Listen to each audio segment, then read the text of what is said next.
जब बॉलीवुड की हीरोइन को गुजारनी पड़ी रात जेल में, आखिर क्या होता था उस बॉलीवुड हसीना के साथ जेल के अंदर।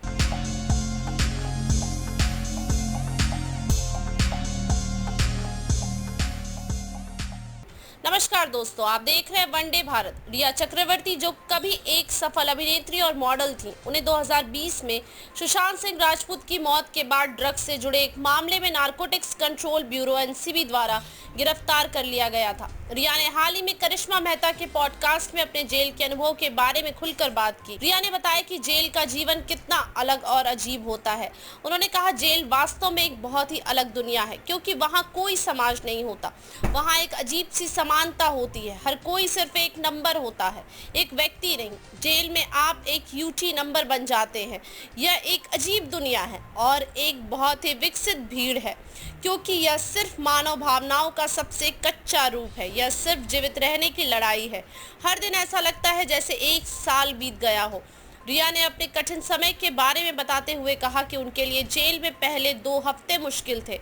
उन्होंने कहा, कोई भी कभी यह नहीं मानता कि वे जेल जाएंगे, लेकिन जब आप वहां होते हैं तो इसे समझने में समय लगता है। वहां एक गहरा अवसाद और अंधकार होता है, जिसे मैंने भी अनुभव किया। मेरे मन में नेगेटिव विचार आने लगे थे। मैं हमेशा एक ही बहुत ही खुशमिजाज और पॉजिटिव इंसान रही हूँ, लेकिन वहां यह सब बदल गया।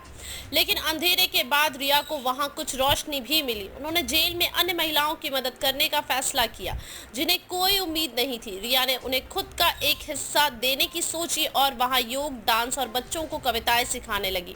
इस तरह रिया ने न केवल खुद को बल्कि उन महिलाओं को भी एक उम्मीद दी जो पूरी तरह से टूट चुकी थी। रिया चक्रवर्ती के लिए यह समय जीवन का सबसे कठिन दौर था, लेकिन उन्होंने इस कठिनाई को पार कर दूसरों के जीवन में रोशनी फैलाने की कोशिश की। आपको बता दें, रिया चक्रवर्ती दिवंगत अभिनेता सुशांत सिंह राजपूत की गर्लफ्रेंड थी। सुशांत को 14 जून 2020 को उनके बांद्रा स्थित अपार्टमेंट में मृत पाया गया था। सुशांत के माता पिता ने रिया के खिलाफ आत्महत्या के लिए उकसाने का मामला दर्ज कराया था, जिसके बाद रिया को एनसीबी ने सितंबर 2020 में गिरफ्तार किया था। तो यह थी रिया चक्रवर्ती की कहानी, जो हमें यह दिखाती है कि जीवन के सबसे अंधेरे पलों में भी हमें खुद को मजबूत रखना चाहिए। इस तरह की और भी बॉलीवुड की कहानियों के लिए जुड़े रहिए वनडे भारत के साथ। धन्यवाद।